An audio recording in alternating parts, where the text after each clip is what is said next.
Hello दोस्तों, क्या हाल चाल। मैं नवीन मुंजाल भाई। ये हमारी सीरीज मैंने आप लोगों को लास्ट वीडियो में बताया था कि मेरे साथ जो आए थे वो 300 के सब्सक्राइबर के यूट्यूब के ओनर थे और वो हमारे स्टूडेंट थे, कभी जीसीसी में पढ़े और उसके बाद आईपी में उनकी रैंक 20 थी। लेकिन आज हमारे साथ वैसे ही एक टैलेंटेड आदमी, बिल्कुल हमारे स्टूडेंट थे ये 2017 में।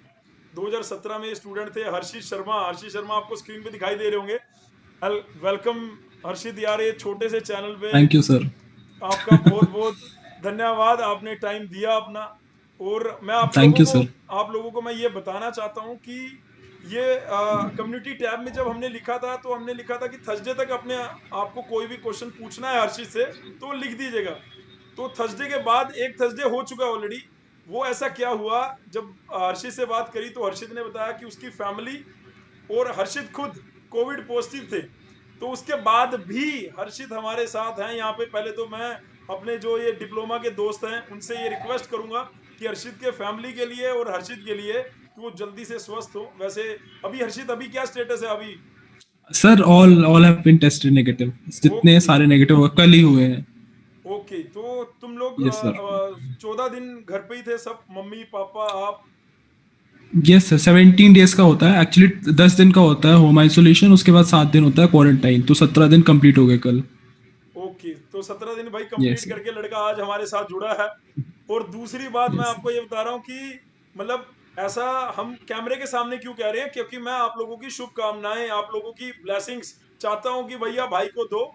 और इसका एक चैनल है, वैसे मैं तो बहुत छोटा सा, हमारा एक चैनल है 10,000 बंदों का। लेकिन इसका एक चैनल है जो कि 270 के 270 के सब्सक्राइबर हैं उसमें। और चैनल का नाम है रेल हंस एच एस। रेल हंस, रेल फैन, सॉरी सॉरी यार, rail fan. Rail fan H S का मतलब हर्षित शर्मा, है ना? Yes sir, exactly. तो हर्षित यार, ये मतलब तुम, पहली बात तो तुमने डिप्लोमा में आए और डिप्लोमा के बाद ये मतलब सब बच्चे जब सोच रहे होते हैं कि भैया मैं ये कर लूँ, मैं ये कर लूँ। जब तुम, मेरे को याद है जब तुम जीसीसी में आए थे फर्स्ट टाइम, तो तुमने बताया था कि कोई दिक्कत वाली बात नहीं है सर, 40-50 हज़ार तो यूट्यूब से ही आ जाता है, उससे ज़्यादा ही आ जाता होगा आज की डेट में। तो तब तुम मेरे को कब मिले थे? आप मेरे को कब मिले सर थे? आई थिंक 2018 का जनवरी या फरवरी चल रहा था, तब मिले थे हम पहली तब बार। आपके चैनल का क्या स्टेटस होगा, मतलब आपके यूट्यूब चैनल पे? सर 1,20,000 या 1,25,000 सब्सक्राइबर्स थे तब, आई गेस। और अभी 2,70,000, यानी तीन, मतलब यस सर। ऑलमोस्ट 3 लाख को छूने वाला है लड़का। यानी 3 लाख लोग। और अगर मैं इससे पूछूं कि यार तेरे चैनल का टोटल व्यू कितना है, तो इसने मेरे को बताया मिलियंस में व्यू है। यानी करोड़ों लोगों ने इसके यूट्यूब वीडियोस को देखा। ये लड़का बहुत मेहनती है, ठीक है भाई। जितने भी डिप्लोमा वाले इस चैनल को आके देखते हैं, ये भाई भी मेरा डिप्लोमा का है। ये कभी ये अपनी जर्नी खुद बताएगा। वैसे मैं आपको इसका छोटा सा इंट्रोडक्शन ये देना चाह रहा था कि इसने ये एकदम से क्लियर था। जब कई बच्चे आते हैं ना, तो क्लियर नहीं होते कि हमें कौन से कॉलेज में जाना है, क्या करना है। ये एकदम क्लियर था, सर मेरे को डीटीयू में जाना है, मेरे को डीटीयू चाहिए हर हाल में, एकदम क्लियर। और हालांकि लड़के ने आईपी लीड लिखा, मेरे कहने पे बोला। मैंने कहा यार आईपी का भर तो दे कम से कम। कह रहे सर जब मेरे को पढ़ना, ये रीजनिंग की एक भी क्लास नहीं लगाया करता था जब जीसीसी में था।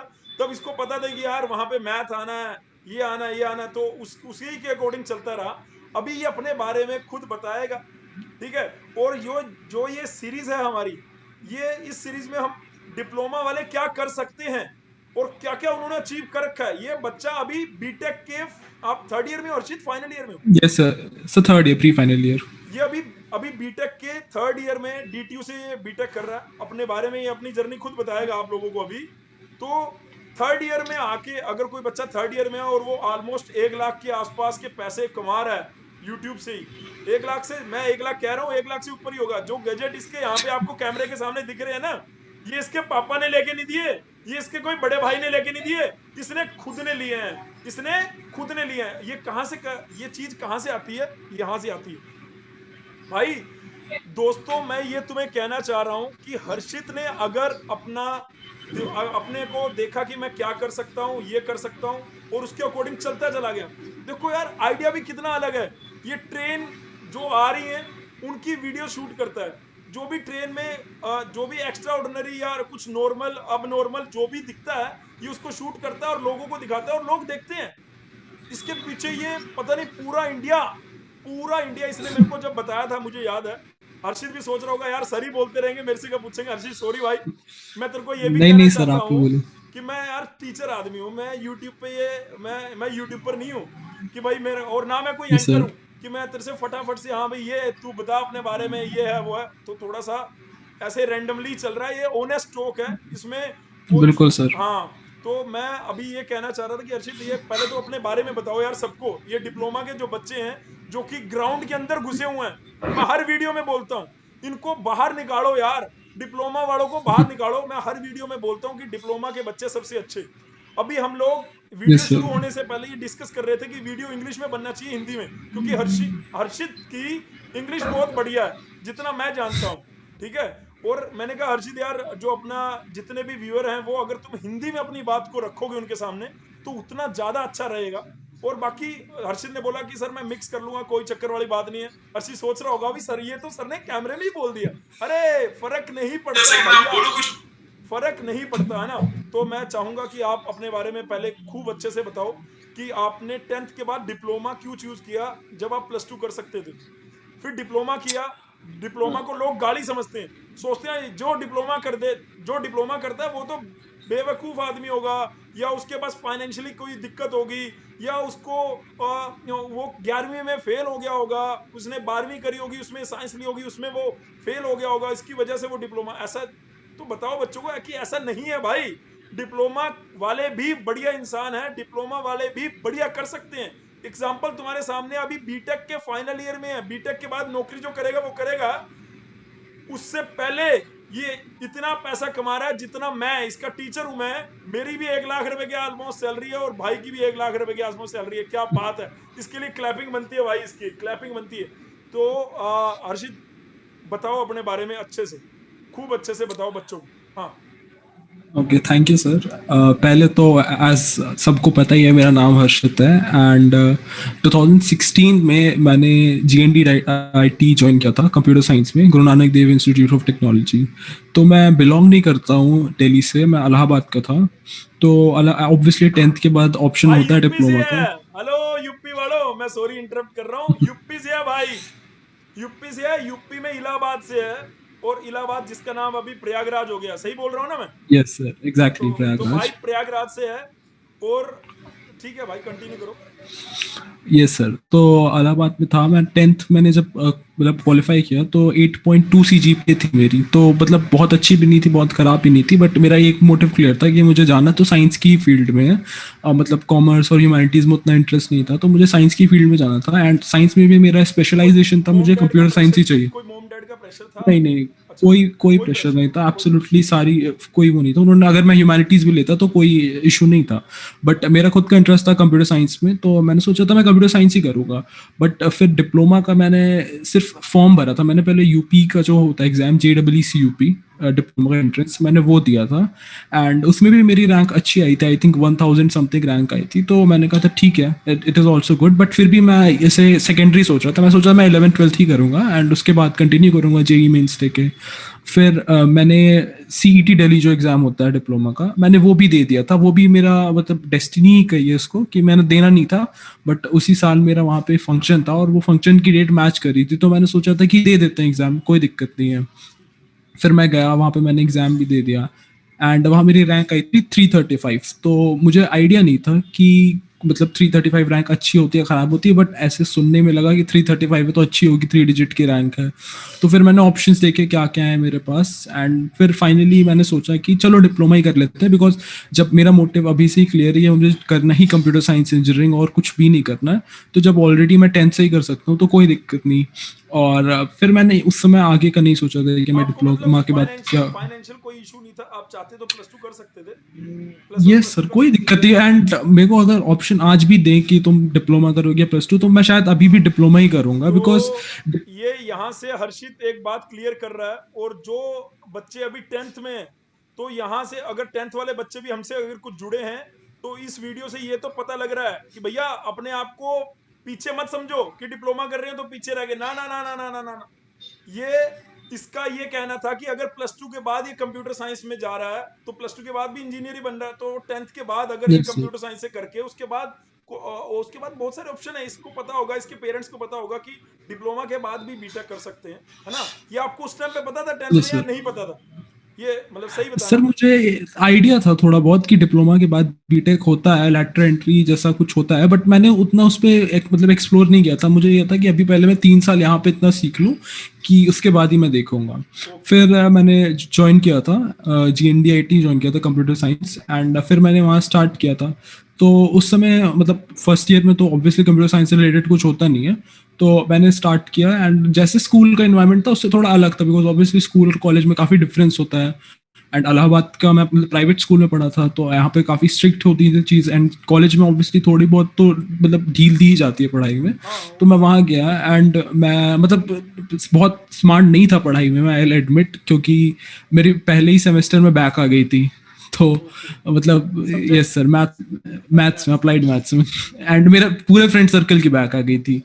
तो फिर वहाँ जाके काफ़ी चिल्ड इन्वायरमेंट हो गया था। मैं पहले दूसरे साल फिर मैंने यूट्यूब चैनल अपना वहीं पे बनाया था फर्स्ट ईयर में। कहाँ से पता लगा एंड ये यूट्यूब चैनल बनाना है? ये कहाँ से आया? बाकी डिप्लोमा वालों के कहाँ है भाई? उनको थोड़ा बता कि कहाँ से ये तेरे को पता लगा कि यूट्यूब चैनल बनाता हूँ? क्या था उसके पीछे? क्या था तेरा? वो जानना चाहता हूँ मैं। सर एक्चुअली मैं बचपन से ही, मतलब जब मैं 5 साल का था, 6 साल का था, तभी से मेरे को ट्रेन्स काफ़ी पसंद थी। एंड ट्रेन्स, जस्ट ट्रेन से ट्रैवल करना नहीं, ट्रेन्स के बारे में वैसे भी जानना बहुत पसंद था। जैसे कोई ट्रेन मेरे घर के एक्चुअली काफ़ी पास से रेलवे ट्रैक पास होता है, तो मैं रेलवे ट्रैक्स पर ट्रेन्स देखता था। तो उसमें ट्रेन्स में कई बार फॉन्ट होता था, जैसे किसी ट्रेन में किसी इंजन में लिखा है WDM, तो फिर मैं वही सोचता था कि WDM है क्या, क्यों है WDM। फिर उस समय तो जैसे आज हम कुछ भी इंटरनेट पे देख सकते, उस समय तो इंटरनेट था नहीं। तो फिर वही मैं बस आई यूज्ड टू वंडर, मैं बस सोचता था कि क्या होता होगा, कैसे होता होगा। फिर ऐसे धीरे धीरे इंटरनेट आया, आई थिंक 8th या 9th में इंटरनेट भी आ गया। तो इंटरनेट पे भी ट्रेन्स वगैरह के बारे में देखता था, तो देखता था कि कई लोग एक्चुअली में वीडियोस डालते हैं, ऑल्दो इंडिया के नहीं डालते थे, बट US वगैरह के काफी लोग वीडियोस डालते थे। तो मेरे अंदर तो यही थॉट था कि जब US वाले वीडियो डाल सकते हैं तो इंडिया वाले क्यों नहीं डाल सकते वीडियो। क्या बात है! एंड फिर ताड़ियां भाई जब साहब। हमारा देश, हमारे देश वाले बंदे, और वो भी डिप्लोमा के। यार मैं फोकस बार बार क्यों कर रहा हूं? क्योंकि यहाँ पर इस वीडियो को देखने वाले 100%, चाहे वो लड़कियां हैं चाहे वो लड़के हैं, वो डिप्लोमा के हैं, ठीक है? और कुछ हैं जिनके पेरेंट्स, डिप्लोमा के पेरेंट्स भी इस चैनल को फॉलो करते हैं। मेरे को कई बार फोन आते हैं और कहते हैं कि सर आप बहुत अच्छा काम कर रहे हो, डिप्लोमा वालों के स्तर को बढ़ाने में आप पूरी कोशिश कर रहे हो। अरे भाई मैं तो कोशिश कर रहा हूं, लेकिन ये तो आपके सामने साक्षात, मैं कोई अब संदीप महेश्वरी नहीं हूं कि मैं तुम लोगों को मैं मोटिवेट करता रहे यार। एग्जाम्पल तुम्हारे सामने है। वो बंदा बोल रहा है कि भैया बचपन से, भाई डिप्लोमा वालों के बचपन से कुछ ना कुछ तो रहा होगा, कोई इंटरेस्ट तो रहा होगा, ठीक है? वो करना शुरू कर दिया करो साथ साथ भाई। अगर अगर मोटी मोटी बात करें हर्षित से, तो हर्षित को कॉलेज के साथ ही अपने चैनल को डेढ़ 1.5 लाख से 3 लाख की तरफ बढ़ रहा है। ये 1.5 लाख की जर्नी इसने अपनी पढ़ाई की ड्यूरेशन में ही कर ली। कैसे? क्योंकि इसको पता है, यस सर। इसको पता है लड़के को कि भाई कॉलेज में पूरे एक साल में सिर्फ 4 या 5 महीने, दोनों सेमेस्टर के मैं मिला के बोल रहा हूं, 5 महीने सिर्फ पढ़ाई होती है। 2.5 महीने इधर, 2.5 महीने इधर, बस हो गया। और बाकी टाइम आपके पास खुद का होता है। तुम क्या करना चाहते हो वो करो ना भाई। टाइम खूब है। मैं कह रहा हूं यहाँ के आने की देर है यार। दिमाग में जो चीज आएगी ना उसको आप कर दोगे। इससे पहले वाली वीडियो में भी वो जो वो लड़का आया था सोहेल हुसैन, उसके भी मैंने बताया था कि उसने कैसे शुरू करा। उसने क्या कहा, सारा खेल सर दिमाग में है। दिमाग में अगर सोच लिया तो वो कर लोगे भाई। बड़ा सोचना शुरू करो। हर्षित ने उस टाइम पे जब इसने अपना इंटरेस्ट बताया, तो हर्षित ने उस टाइम पे, हर्षित को नहीं पता था कि जब ये ट्रेन की वीडियो डालेगा। हर्षित तेरे को पता था क्या कि जब तू ट्रेन की नहीं वीडियो डाल, बिल्कुल मैं सर। यार सॉरी भाई आपको तू तू करके बोल रहा हूँ क्योंकि यार आप मेरे स्टूडेंट थे, कभी मैं आप अरे करके बोलना बिल्कुल चाहिए, सर। है ना? तो नहीं उसके नहीं लिए नहीं सर, नहीं नहीं नहीं। Absolutely not. हाँ, तो मैं ये कह रहा हूँ कि आपको उस टाइम पे क्या लगता था कि कभी आपके इतने, अभी 3 लाख है और जल्दी से भगवान करे भाई। पहले तो 10,000 के बंदों को दोबारा बोल देता हूँ, जाके भाई के चैनल को सब्सक्राइब कर देना जरूर, ठीक है? इसने मेरे को ये नहीं बोला, मैं खुद बोल रहा हूँ क्योंकि लड़के ने मेहनत बहुत करी है। चलिए हाँ ठीक है, आगे बताइए अपना, जहां से वहीं तो पे। सर फिर जब मैं 10th में आया, तो मैं 10th में देखा था कि बहुत स्टार्ट में थी इंडियन, मतलब जो कम्युनिटी थी रेल फैंस की, हम मतलब अपने आप को रेल फैंस बोलते हैं जिनको ट्रेन में इंटरेस्ट होता है। तो बहुत छोटी सी कम्युनिटी थी, एंड उसमें भी फिर लोगों ने स्टार्ट किया था वीडियो बनाना। तो आई थिंक मैंने स्टार्ट तो शायद 10th में ही कर दिया था, बट उस समय इंटरनेट बहुत महंगा हुआ करता था, मतलब अभी तो बहुत एविडेंस में आ गया इंटरनेट, बट उस समय शायद 300 या 400 रुपए का 1 GB का इंटरनेट आता था, और उसमें अगर वीडियो देखना लगो तो फिर तो बहुत ही जल्दी खत्म हो जाता था। तो उतनी ज़्यादा लग्जरी नहीं थी, प्लस वाईफाई वगैरह कुछ नहीं था, तो मैंने 1-2 वीडियो शायद डाली थी, बट कोई चैनल ऐसा एस्टैब्लिश चैनल नहीं था, नाम भी उसका शायद नहीं बनाया था, मैंने बस यूट्यूब पे वीडियो डाल दी थी। फिर मैं जब डिप्लोमा में गया तो दिल्ली में ऑब्वियसली काफ़ी कुछ मतलब नया था, वाईफाई भी था वहाँ पे कई जगह, एंड 2016 में ही जियो भी आ गया था। तो मैंने फिर थोड़ा बहुत एक्सप्लोर किया कि इंटरनेट पे क्या है कैसे है, एंड उसके बाद फिर मैंने वीडियोस डालना स्टार्ट कर दी थी। एंड ऑब्वियसली मेरा घर इलाहाबाद में था, मैं दिल्ली में था, तो काफ़ी बार ट्रैवल करना होता था, तो ट्रेन से तो हो ही जाता था कहीं ना कहीं से एसोसिएशन। तो मैं वीडियो डालता रहा, एंड पैरेलली मैं पढ़ाई पे भी ध्यान देता रहा, बिकॉज डिप्लोमा में ऐसा होता है जब स्कूल से कॉलेज कोई भी जाता है तो स्कूल में थोड़ा बहुत पुश करते हैं, टीचर्स पुश करते हैं, पेरेंट्स पुश करते हैं कि तुम पढ़ो, बट डिप्लोमा में कोई पुश करने वाला नहीं होता है। डिप्लोमा में कई बार होता है कि लोगों के अंदर ही एटीट्यूड आ जाता है कि कोई नहीं, चलो पढ़ लेंगे, 1 दिन पहले पढ़ लेंगे, 2 दिन पहले पढ़ लेंगे। तो वो मेरे ख्याल से बहुत गलत चीज़, और मेरे अंदर भी कई बार आई थी ये चीज़ स्टार्ट में, फर्स्ट सेमेस्टर सेकेंड सेमेस्टर में, बट उससे जितनी जल्दी रिकवर हो जाए वो उतना ज़्यादा बेटर होता है। सुन लो भाई, ठीक है। और मैं तो तुम्हें साला पुश करते करते यार ये बाल मेरे वाइट होने वाले हैं, कैमरे के सामने लाल तो नहीं दिखा सकता, ठीक है। हाँ जी, हाँ जी, ठीक है। तो इस तरह मेरा फर्स्ट ईयर निकल गया था, एक बैक थी, एंड बाकी मेरा एग्रीगेट काफ़ी कम था, बिकॉज ऑब्वियसली मैं ज़्यादा पढ़ता नहीं था उतना, मतलब काफ़ी एक्स्ट्रा करिकुलर्स में भी ध्यान रखता था। एंड डिप्लोमा में कई बार होता है कि कॉलेज का एनवायरनमेंट उतना अच्छा नहीं होता है, हमें खुद से ही पढ़ना रहता है, तो इस पे उतना ज़्यादा मैं मतलब मेरी आदत नहीं थी इसकी कि मैं खुद से पढूं, तो थोड़ा थोड़ा धीरे धीरे पुश करना पड़ता था। एंड फर्स्ट ईयर में जैसे हमारा सब्जेक्ट भले कंप्यूटर साइंस इंजीनियरिंग था, जो मेरी स्पेशलाइजेशन थी वो कंप्यूटर साइंस इंजीनियरिंग थी, बट फर्स्ट ईयर में कोई कंप्यूटर साइंस इंजीनियरिंग से ज़्यादा बहुत ज़्यादा रिलेटेड सब्जेक्ट नहीं होते। उसमें फिजिक्स होती है, केमिस्ट्री शायद नहीं थी, फिजिक्स थी, मैथ्स थी, एंड कई और सब्जेक्ट होते हैं जो कि कोर जो स्पेशलाइजेशन होते हैं, हाँ इंग्लिश कम्युनिकेशन स्किल्स थी, ऐसे सब्जेक्ट्स होते हैं तो जो बहुत ज़्यादा स्पेशलाइजेशन से मैच नहीं करते। तो मैं भी ये सोच रहा था कि यार मैंने कंप्यूटर इंजीनियरिंग करने के लिए आया था यहाँ, तो मुझे कुछ और ही पढ़ा रहे हैं, इससे अच्छा 11th-12th कर लेते हैं, बट फिर भी मैंने कहा चलो ठीक है, आप आ गए हैं तो आ ही गए हैं। फिर सेकेंड ईयर स्टार्ट हुआ, एंड सेकेंड ईयर में आ जाते हैं कोर सब्जेक्ट्स, जितने भी कोर सब्जेक्ट्स होते हैं सारे आ गए। एंड फिर तो सेकेंड ईयर में basic electronics, electrical engineering, D आ गया था, डिजिटल इलेक्ट्रॉनिक्स जो आप पढ़ाते थे, और भी बहुत ढेर सारे सब्जेक्ट्स आ गए थे। एंड उसमें भी ये था कि जब 10th में कोई होता है तो वो तो कंप्यूटर साइंस इंजीनियरिंग में सोचता है कि मैं कोडिंग करूंगा, मैं कंप्यूटर चलाना सीखूंगा, एंड जब उस पर EEB आ जाता है तब फिर वो भी थोड़ा डर जाता है कि क्या आ गया, मैं क्या सोच के आया था एंड क्या आ गया। एंड वही सेम मेरे साथ हुआ था, बट फिर भी उसके बाद फिर मेरी कभी बैक नहीं आई। मेरा एक बहुत क्लियर वो था कि कुछ भी हो जाए मुझे पढ़ना तो है ही है, एंड साथ में जो हो रहा है वो अलग है, मतलब बेसिकली जो पढ़ाई थी वो मेरे लिए 1 थी, एंड जो एक्स्ट्रा करिकुलर थे वो 0 थे। तो 1 के आगे जितने 0 लगाओ उसकी वैल्यू बढ़ती जा रही थी एक तरह से। तो इस तरह से मेरा सेकेंड ईयर कंप्लीट हो गया था। सेकेंड ईयर में कुछ ज़्यादा सिग्निफिकेंट किया नहीं था, बट जो मेरा चैनल था उस पर मैंने फोकस स्टार्ट कर दिया था, बिकॉज मेरे को पता था कि अगर थर्ड ईयर डिप्लोमा के बाद मुझे कुछ करना है तो मेरे पास एक एक्स्ट्रा करिकुलर भी होना चाहिए हाथ में, क्योंकि ये तो मेरे को पता था कि मैं 19 या 20 साल की एज में जॉब नहीं करूँगा, वो मेरा बिल्कुल प्रायोरिटी नहीं था, नो मैटर वॉट। यहाँ पे जाके फंस जाते हैं बच्चे, जो डिप्लोमा के बच्चे हैं वो यहाँ पे जाके फंस जाते हैं कि भैया वो 18 या 19 के बाद जॉब क्यों करते हैं। पहला रीजन ये होगा कि उनको लगता है फाइनेंशियल। मैंने लेकिन बोला कि सारी चीज यहाँ से है, अगर दिमाग से बड़ा सोचोगे तो बड़ा करते चले जाओगे। अभी तुमने एजुकेशन पढ़ी है इतनी सी, जब बीटेक कर लोगे तुम्हारी एजुकेशन एक्सप्लोर करने की चीजें इतनी हो जाएंगी। अब लड़का डीटीयू में गया तो अभी वहां पे अगर आपको डीटीयू की जर्नी बताएगा तो वो उसको पता, तो आप रिलेट कर पाओगे कि डिप्लोमा में उसने कहाँ तक क्या करा था और अभी वो क्या कर रहा है, अभी बताएगा वो, है ना। तो मैं पहले तो इसमें भाई ने बोला कि मैं पढ़ा रहा था भाई, लेकिन मेरे को प्लीज कैमरे के सामने ये चीज जरूर क्लियर कर देना कि कॉलेज में हमारी कोई पढ़ाने से इधर उधर वो तो कोई नहीं थी ना। हाँ, ये क्लियर रहना सर, मुझे तो जब आपका सब्जेक्ट क्लियर हो गया था, आपका सब्जेक्ट शायद आई गेस 3rd या 4th सेमेस्टर में वो करता था, तो आपका सब्जेक्ट क्लियर हो गया था, फिर मैंने आपको कॉल किया था, एंड फिर मैं आवाज से पहचाना था कि कहीं जानी पहचानी आवाज लग रही है। फिर मैंने अपने एक फ्रेंड से पूछा था, तो उन्होंने बताया जीसीसी के बारे में, क्योंकि हमने तो जिस प्लेटफॉर्म पे हम पढ़ाते हैं वहां पे तो हमने आज तक अपने मुंह से कभी नहीं बोला कि भैया ये प्लेटफॉर्म आ रहा है। नहीं सर, एब्सोल्युटली वो बात तो मानता हूँ मैंने आई गेस गूगल किया था, एंड गूगल करने के बाद आपका ही शायद इंस्टीट्यूट पहले पे आ रहा था, आई थिंक अभी भी आता है, तो मैंने वहाँ पे किया था। तो उस समय वेबसाइट पे एक फॉर्म भरने का ऑप्शन आता था कि फॉर्म भर दो, एंड वो फॉर्म मैंने भरा था, उसके बाद आपके नीचे नंबर था, तो मैंने सोचा था कॉल कर लेते हैं, फिर मैंने आपसे स्टडी मटेरियल के वगैरह बात की थी, बट फिर भी मेरे मतलब दिमाग में थी ये बात कि आवाज़ मेरे को बहुत जानी पहचानी लग रही है। फिर मैंने अपने फ्रेंड से पूछा था, तो फ्रेंड को ये आइडिया था, तो फ्रेंड ने मुझे बताया था, फिर उसके बाद मैंने मतलब आपसे बात वगैरह की थी, तब मुझे पता चला था।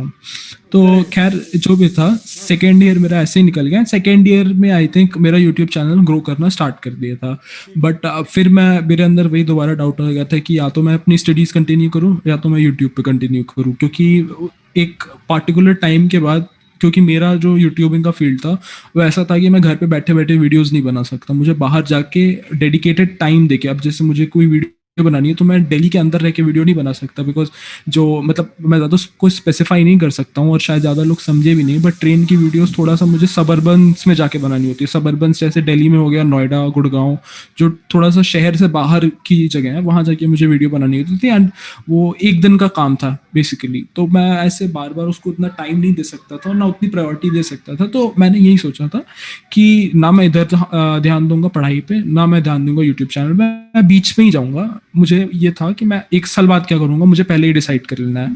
एंड फिर मैंने ऑप्शंस पहली बार देखे थे कि बीटेक के बाद जो डिप्लोमा के बाद जो बीटेक है उसमें क्या क्या ऑप्शंस हैं। फिर तब मुझे पता चला था एग्जैक्टली तब, मतलब मुझे ऑलरेडी पता था कि सेकेंड ईयर बीटेक ज्वाइन कर सकते हैं, बट फिर क्या प्रोसेस होता है, कैसे प्रोसेस होता है, कौन कौन से इंस्टीट्यूट्स हैं, ये मैंने जब सेकेंड ईयर फिनिश हो रहा था और थर्ड ईयर स्टार्ट होने वाला था तब मैंने जाके एक्सप्लोर किया। बट अगर मुझे अभी दोबारा ऑप्शन मिलता है तो मैं डेफिनेटली फर्स्ट ईयर से इसके बारे में सोचूंगा, क्योंकि जितना जल्दी पता हो उतना ज़्यादा आपका क्लियर गोल हो सकता है। सही बात है। फिर मैंने ऑप्शंस देखे थे, तो यूपी के ऑप्शंस थे एंड दिल्ली के ऑप्शंस थे, दिल्ली में आईपीयू था एंड हरियाणा थे और पंजाब लीड भी था, और भी कई ऑप्शंस थे। बट फिर मैंने देखा कि क्या कर सकते हैं। फिर मैंने 2018 में जेई मेंस का भी पेपर दिया था एंड जेई मेंस में भी मेरी ठीक ठाक रैंक आई थी, क्योंकि मतलब मैथ्स और फिजिक्स के लिए मैंने बैक का जो पेपर दिया था वो पैरेलली दिया था, तो काफ़ी कुछ मैच कर रहा था एंड मेरी ठीक ठाक रैंक आई थी। बट अगेन मेरा जो 12th का रिजल्ट था, 12th मैंने प्राइवेट दिया था just to be on the safer side, तो मतलब मेरा एडमिशन हो जाता। बट फिर मैंने कहा था जब मैं डिप्लोमा सेकेंड ईयर तक कर चुका हूँ तो फिर मैं इसे फिनिश ही करूँगा। मेरे को मैकेनिकल इंजीनियरिंग वगैरह काफ़ी जगह मिल रही थी, बट फिर मैंने कहा कि आई विल फिनिश डिप्लोमा, क्योंकि कोई पॉइंट नहीं था। जब मैंने 2 साल यहाँ पे डिप्लोमा किए हैं, डिप्लोमा में इन्वायरमेंट वैसा नहीं था, बट फिर भी मैंने किए हैं, तो मैंने सोचा कि मैं इसे पूरा कैपिटलाइज करूँगा। फिर थर्ड ईयर स्टार्ट हुआ एंड थर्ड ईयर में फाइनली ऐसा होता है कि डिप्लोमा में काफ़ी लोड फ्री हो जाते हैं, क्योंकि सब्जेक्ट्स कम हो जाते हैं एंड प्लस थर्ड ईयर के बाद आप काफ़ी कुछ सीख जाते हो कि कॉलेज में कैसे पढ़ते हैं और कॉलेज का क्या इन्वायरमेंट होगा, कब मुझे पढ़ना होगा। हमारे यहाँ JNDIT में 2 सेशनल एग्जाम्स होते थे एंड एक आपका एंड सेमेस्टर एग्जाम जो एक्सटर्नल एग्जाम होता था वो होता था। तो तब तक आप अपनी स्ट्रैटेजी बना सकते हैं कि मतलब आपको अगर परसेंटेज चाहिए तो आपको कौन से एग्जाम में पढ़ना चाहिए। तो जितने भी अभी डिप्लोमा में, तो एक मेरा एडवाइस यही रहेगा कि जो अपने सेशनल एग्जाम्स उनको लाइटली नहीं लेना चाहिए, क्योंकि वो बहुत ज़्यादा वेटेज रखते हैं। आप एक्सटर्नल एग्जाम में जितना भी अच्छा परफॉर्म कर लो, अगर सेशनल एग्जाम आपके अच्छे नहीं गए हैं या फिर ओकेज गए हैं, तो फिर आपके ग्रेड्स उतने अच्छे रिफ्लेक्ट नहीं होते हैं। और एक्सटर्नल एग्जाम्स तो ऑब्वियसली अच्छा करना ही चाहिए, एक्सटर्नल एग्जाम में तो सभी अच्छा करते हैं बिकॉज उसमें तो थोड़ा डर भी होता है, बट सेशनल एग्जाम को भी काफ़ी प्रेफरेंस या काफ़ी वेटेज दी जाती है। ऐसे मेरा थर्ड ईयर निकल गया। थर्ड ईयर में फिर आई जॉइन GCC एंड एक तो मेरा बिल्कुल क्लियर मोटिव मैंने बना लिया था कि मुझे जाना तो DTU में ही है और कहीं नहीं जाना है। अब इसमें क्लियर कैसे थे आप, मतलब हाँ, इतना क्लियर कैसे थे? बच्चों को बताओ यार कि DTU के ही लिए क्यों, मतलब ऐसा क्या था कि तुम्हें DTU में ही जाना है, IP में नहीं जाना? और एक बच्चा उसमें लिख रहा था, मेरे पास यहाँ पे फोन है तो YouTube पे जो कम्युनिटी टैब है उसमें बच्चा लिख रहा है, उसका नाम है सूरज गौतम। वो सूरज गौतम लिख रहा है कि DTU में पेपर का लेवल कैसा आता है, मैथ कैसी आती है, भैया से पूछना, है ना, और एडमिशन मुश्किल है क्या DTU में लेना, वो लिख रहा है इसमें। यस, तो मैं बताता हूँ पहले DTU में क्लियर क्यों था। क्योंकि मैंने कंप्यूटर इंजीनियरिंग जिसमें इंटरेस्ट था मेरा, मैंने उसे एक्सप्लोर कर लिया था एंड मैं ये तो समझ गया था कि इंजीनियरिंग कोई भी करो, बेसिक जो चीज़ें होती हैं वो सब में सेम होती है, सिर्फ एक स्पेशलाइजेशन है वो तुम्हें मिल जाएगा तुम जो भी इंजीनियरिंग करोगे। अगर तुम इलेक्ट्रिकल इंजीनियरिंग करोगे तब भी सब्जेक्ट्स लगभग समवॉट सेम ही होते हैं एंड कंप्यूटर इंजीनियरिंग के कुछ सब्जेक्ट्स होते हैं जो एडिशनल होते हैं एंड वो ऐसे सब्जेक्ट्स होते हैं जो आप करिकुलम के बाहर जाके भी स्टडी कर सकते हैं। एंड DTU था, एक ब्रांड नेम है DTU, अभी भी है इनफैक्ट। तो DTU में जाना किसी भी और कॉलेज में जाना, दोनों में बहुत डिफरेंस होता है। ये चीज़ मैंने अभी आके ऑब्जर्व की है, बट मैंने उस समय थर्ड ईयर के स्टार्ट में ये चीज़ ऑब्जर्व कर ली थी कि अगर आप DTU जाते हो तो फिर आप वहाँ पे बायोटेक में भी जाओ तो भी चलेगा, बट बाकी कॉलेजेस का DTU का कोई कंपैरिजन नहीं है लीड के बाद। एंड वो चीज़ मैंने कॉलेज में आके वैलिडेट भी कर ली।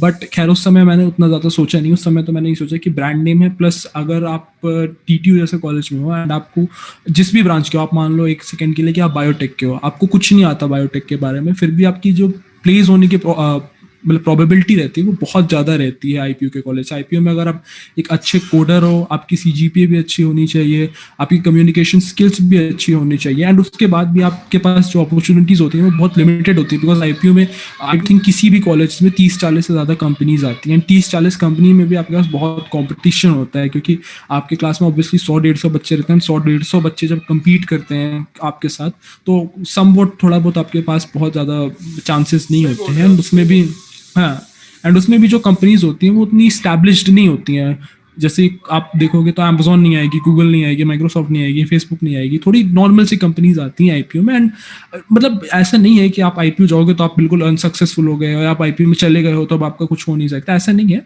बट ये है कि आप वहाँ जाके ज़्यादा एक्सप्लोर नहीं कर पाओगे। आप को अगर पहले से ही पता है कि मुझे कोडिंग ही करनी है, मुझे इस जॉब में ही जाना है, ये मैं अपने एंड से बता रहा हूँ CS के पर्सपेक्टिव से। अगर आप मैकेनिकल से डिप्लोमा कर रहे हो तो आप मैकेनिकल में सोच लो कि अगर आप IPU से मैकेनिकल इंजीनियरिंग करोगे तो फिर आप यही सोच के करना कि आपको मैकेनिकल इंजीनियर बनने के बाद कोर सेक्टर में ही जाना है, तभी आप IPU वगैरह से करो। अदरवाइज आप अगर DTU आते हो तो DTU में मतलब अपॉर्चुनिटीज की कोई कमी नहीं है। DTU का मैं आपको बताऊं तो प्लेसमेंट अगर आपको मैं बताऊं तो 300 से ज़्यादा कंपनीज आती हैं, एंड 300 बहुत बड़ा नंबर होता है। 300 शायद IPU की स्ट्रेंथ नहीं होगी 300 एक बैच में, उतने मतलब एक कॉलेज का बता रहा हूँ मैं ऑब्वियसली, उतनी कंपनीज आती हैं यहाँ पे। एंड ऐसा नहीं है कि अगर आप बायोटेक में हो तो बिल्कुल ठीक बता रहा है जैसा ये। और मैं इस वीडियो के माध्यम से ये भी बताना चाहता हूँ कि मैंने 4 से 5 साल वहाँ पे टीच भी किया है DTU में। तो 200 230 से लेके 300 तक की कंपनीज एवरी ईयर, ऐसा नहीं है कि ये इसी सर, साल 230 से लेके 300 तक, मतलब इतने तो वर्किंग डे नहीं होते हैं यार। इतने तो यस अगर सर, आप साल में गिनोगे ना, आप बोलोगे 365 होते हैं सर, कैसी बात कर रहे हो? अरे भाई 365 में समर वेकेशन होता है, विंटर वेकेशन होता है, तेरे सैटरडे संडे होता है। अगर मैं वर्किंग डेज की बात करूं तो 200 ही दिन होते हैं। और 200 दिन के बाद ये अगर 300 कंपनी, 250 260 कंपनी आ रही हैं, तो समझो यार कॉलेज कहाँ है। समझ आ रही है ना? बिल्कुल यस सही सर, बोल रहा है हर्षित। एग्जैक्टली। मैं एग्री कर रहा हूँ एंड हर्षित की बात को। हाँ, और ये सर हर्षित, कई बार तो कितनी अच्छी कई बात है कि इन बच्चों को अभी NSUT में भी मौका मिलेगा आने वाले टाइम में। यस सर, NSUT के 2 जो IP के कॉलेज है वो NSUT के कैंपस बन गए हैं, तो वो लेटर एंट्री लेंगे। यानी NSUT अपना लेटर एंट्री का एग्जाम अब कंडक्ट कराएगा आने वाले टाइम में। ठीक है, यस आप सर। बताइए बताइए। सर 300 कंपनीज आती है, और ऐसा नहीं है कि आपको सिर्फ कंप्यूटर साइंस में या सिर्फ IT में होना चाहिए उन कंपनीज के लिए एलिजिबल होने में। ऑलमोस्ट 80 to 70% कोई भी कोडिंग कंपनीज भी होती है, वो भी खुलती हैं, सारी ब्रांचेस के लिए खुलते हैं। और सिर्फ खुलती नहीं है, कई बच्चे होते हैं जो वहाँ पे प्लेस भी होते हैं। एंड सिर्फ कोडिंग नहीं, आप मैकेनिकल की कंपनी ले लो, आप नॉन कोर सेक्टर होता है जहाँ पे आपको कंसल्टिंग, फाइनेंस वगैरह होता है, जिसको कुछ भी नहीं आता अपने फील्ड के बारे में, वो भी वहाँ जाके प्लेस होता है। एंड काफ़ी अच्छा पैकेज होता है। आप IPU में जो हाईएस्ट पैकेज होता है, जैसे मैं आपको DTU का 2019-20 का स्टार्ट दूँ तो 12 लाख एवरेज पैकेज, और IPU में 12 लाख एवरेज हाईएस्ट पैकेज के अराउंड होता है। तो बहुत ज़्यादा डिफरेंस था, ये चीज़ तो मैंने ऑब्जर्व कर ली थी। बट DTU का डाउन साइड ये है कि आपको अपनी ब्रांच में almost all the time compromise करना ही पड़ता है। बिकॉज DTU में पहली बात तो जो टॉप ब्रांचेस हैं उनमें JEE मेंस का कट ऑफ बहुत ज़्यादा होता है, बहुत ही टफ होती है। एंड जो लीड के लिए सीट्स आती हैं वो सीट्स होती हैं जो कि JEE मेंस की अपग्रेडेड वालों की छोड़ी हुई सीट्स होती हैं। तो जनरली वो लोअर ब्रांच में ही होती है, जैसे बायोटेक हो गई या PCT हो गई, polymer chemical science, production industrial engineering. तो ये सारी ब्रांचेस होती हैं। लोअर ब्रांच में नहीं कहूँगा बिकॉज इन ब्रांचेस का भी आप अपना अपना स्कोप होता है, तो कोई लोअर हायर ब्रांच नहीं हुई। बट ये वो ब्रांचेस सिर्फ होती आपकी, हैं मैं जो बात को काट रहा हूँ, आपने मैकेनिकल ब्रांच, आपकी रैंक 8 थी DTU लीड में, मेरे को याद है। तो आपको मैकेनिकल ब्रांच वहां पे मिली थी, मैकेनिकल ऑटोमेशन। तो हम मैकेनिकल से इन्वायरमेंट के अंदर कहाँ कैसे चलेंगे, क्यों? यस सर, मैं वो बताता हूँ। एक्चुअली मैंने जैसे पहले बताया था कि कोई भी इंजीनियरिंग करिए आपके बेसिक सब्जेक्ट सेम होते हैं, बस आपका जो थोड़ा बहुत स्पेशलाइजेशन है वो चेंज होता है। मैंने फिर उस समय डीटीयू का जो करिकुलम था मैंने वो देखा था, तो डीटीयू के करिकुलम में सिर्फ सेकेंड ईयर इकलौता सब्जेक्ट होता है जिसमें आपके पास रिजिडिटी होती है। हमारे 5 सब्जेक्ट्स होते हैं, 5 में से सिर्फ 4 सब्जेक्ट होते हैं जो कॉलेज डिसाइड करता है, एक सब्जेक्ट हम खुद डिसाइड करते हैं सेकेंड ईयर में। एंड थर्ड ईयर में आने के बाद जो पांचों के पांचों सब्जेक्ट है वो हम डिसाइड करते हैं। अभी मैं एनवायरमेंटल इंजीनियर में हूँ, मेरे 3 सब्जेक्ट्स कंप्यूटर साइंस के हैं और 2 सब्जेक्ट सिर्फ एनवायरमेंटल इंजीनियरिंग के। तो ये बहुत बहुत ज़्यादा फ्लेक्सिबिलिटी मिलती है, और ये आईपीयू में नहीं है ये चीज़ जहाँ तक मुझे पता है। तो इतने ढेर सारे इलेक्टिव्स होते हैं कि मैं कुछ भी करूँ मैं अपना सब्जेक्ट कर सकता हूँ। अगर यही चीज़ मैं मैकेनिकल में करता तो जो मैकेनिकल के कोर सब्जेक्ट हैं, सुन लो, जो ये इतनी बारीक बातें बता रहा है ना इस वीडियो में, ये कोई नहीं बताएगा। लेकिन अब लोग क्या देखेंगे, अरे यार 30 मिनट से पका रहे हैं, ये है वो। अरे भाई देखो, हम 30 मिनट से जो बात कर रहे हैं वो तुम्हारे लिए कर रहे हैं। हर्षित को, मेरे को, हम लोग एक ऐसे कमरे में बंद बैठ के, और अभी हर्षित ने बताया कि वो अभी कोविड से निकल के आया है, अभी रिकवर करा है, उसकी फैमिली रिकवर करी है। उसके बाद अगर हम टाइम दे के यहाँ पे बात कर रहे हैं तो वो आप लोगों के लिए कर रहे हैं। दोस्तों, आप लोगों को डीटीयू लीड के लिए ये नहीं है कि हम मोटिवेट कर रहे हैं, हम आपको रियलिटी बता रहे हैं कि डीटीयू लीड बाकी जितने भी लीड है उनसे अच्छा क्यों है। अगर आप वहां पे कोई yes, नीचे ब्रांच भी ले रहे हो तो हर्षित कह रहा है कि 5 में से 3 या 4 सब्जेक्ट आप अपनी मर्जी से चूज करते हो। और हर्षित ने बोला थर्ड ईयर में तो पांचों के पांचों आप 5 के 5 आप खुद डिसाइड करते हो। और नहीं सर, हाँ, आप हाँ, सेकेंड ईयर में सेकंड ईयर, 5 में से 4 सब्जेक्ट आपके डिपार्टमेंट के होते हैं, एक सब्जेक्ट आप अपनी मर्जी का ले सकते हो। ठीक है। थर्ड ईयर में हाँ, 5 में से 3 सब्जेक्ट होते हैं जो आप खुद के ले सकते हो। जो 2 सब्जेक्ट होते हैं उसमें भी आपके पास चॉइस होती है कि आप अपने डिपार्टमेंट के कौन से 2 सब्जेक्ट लेना चाहते हो। तो जितने भी डिपार्टमेंट से कोई ऐसा डिपार्टमेंट नहीं होता है जो कि एकदम ही रिजिड कोर्स रखे। कई बार ऐसा होता है कि आपको कंप्यूटर में इंटरेस्ट है बट आप हो एनवायरमेंटल के, तो आप एनवायरमेंटल के ऐसे कोर्स ले सकते हो जो कि बहुत ईजी होते हैं। जैसे हमारे यहाँ एक है फॉर एग्जांपल अभी अभी अभी 5th सेमेस्टर चल रहा होगा आपका। Yes sir, yes, 5th semester चल रहा है। है ना। 5th है फिफ्थ में आपने 3 कंप्यूटर के सब्जेक्ट कौन कौन से लिए हैं, एक बार बताओ यार। सर। डेटाबेस लिया मैंने, ऑपरेटिंग सिस्टम लिया मैंने, और एक सब्जेक्ट एफईसी है, तो वो मतलब मैथमेटिक्स है बट वो है कंप्यूटिंग का ही मतलब सब्जेक्ट। उसमें एनालिटिकल कहीं आप अपना इंप्रूव करोगे। अच्छा, दो यस दो सर। डिपार्टमेंट के कौन से हैं, इन 2 डिपार्टमेंट वाले जो आपको लेने थे? सर एक क्लाइमेट चेंज है और एक वेस्ट वाटर इंजीनियरिंग है। ग्रेट, ठीक है, यस सर। ठीक है। और सर इसमें भी ऑप्शन ये रहता है कि आपके पास जो 2 डिपार्टमेंट के सब्जेक्ट हैं ये भी आपके पास ऑप्शन होता है चेंज करने का। तो ये 2 सब्जेक्ट ऐसे हैं जो कि कंपैरेटिवली ईजियर है। तो ये इजी है, तो मुझे एक इसका ब्राइट साइड ये है कि मुझे जो बाकी 3 कंप्यूटर साइंस के सब्जेक्ट हैं उन पे फोकस करने का टाइम मिलेगा, प्लस मुझे अपनी सीजीपीए बढ़ाने का मौका मिलेगा, क्योंकि सीजीपीए बहुत मैटर करती है प्लेसमेंट के टाइम पे। ये तो है। और ये फ्लेक्सिबिलिटी आपको आईपीयू या किसी कॉलेज में नहीं मिलती है, ये सिर्फ आईआईटी, डीटीयू, एनआईटी या फिर ऐसे जो टॉप कॉलेज होते हैं उन्हीं में ये फ्लेक्सिबिलिटी मिलती है करिकुलम की। हाँ, सही बोल रहे हो, बिल्कुल सही बात है। Yes sir. तो अब थर्ड ईयर पे वापस आते हैं डिप्लोमा के। तो नहीं, थर्ड ईयर डिप्लोमा में मैंने क्वेश्चन का जवाब भी चाहिए कि मैकेनिकल अच्छी ब्रांच है और लोग मैकेनिकल के लिए दौड़ते हैं, तुमने मैकेनिकल को छोड़ के इन्वायरमेंट में क्यों गए? उसका उसका जवाब चाहिए। बच्चे पूछ रहे हैं, मैं नहीं पूछ रहा है।